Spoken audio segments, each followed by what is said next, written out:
Des cochons prioritaires sur les malades du cancer à Strasbourg?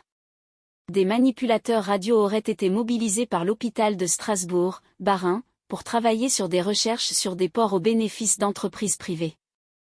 Une quarantaine de rendez-vous prévus avec des patients atteints de cancer auraient-ils été supprimés à la dernière minute faute de personnel suffisant aux hôpitaux universitaires de Strasbourg, Bas-Rhin? Des manipulateurs radio auraient-ils été utilisés en réalité pour encadrer des recherches médicales sur les porcs pour le compte d'entreprises privées? L'Inspection générale des affaires sociales, IGAS, et l'Inspection générale de l'éducation, du sport et de la recherche, IG, vont essayer de répondre à ces questions et s'emparent désormais de ce qui pourrait ressembler à un scandale sanitaire. Depuis quelques jours, ces inspecteurs des affaires sociales et de l'éducation encouragent les patients des instituts hôpitaux universitaires de Strasbourg, IHU, à remplir un questionnaire en ligne. La seule question qui prime est de savoir si ces malades ont vu leur consultation déprogrammée, témoigne Gabriel Weisser.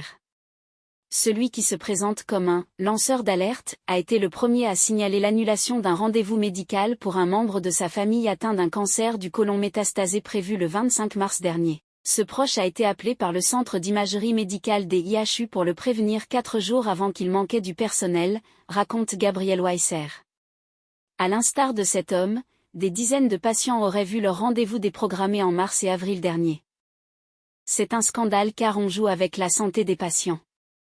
Là où cette histoire prend un tout autre tournant, c'est que le soi-disant personnel absent aurait en réalité été mobilisé pour assister à des recherches sur des cochons menées par la plateforme expérimentale pour les animaux de l'IHU, reconnue à l'international. Il est prouvé que ces expérimentations sur les porcs rapportent de l'argent contrairement aux rendez-vous avec les malades cancéreux. C'est un scandale car on joue avec la santé des patients, se désole Gabriel Weisser. L'IGAS et l'IGES rendront ses conclusions à la fin du mois de septembre. Contactée, la direction de l'IHU n'a pas voulu répondre.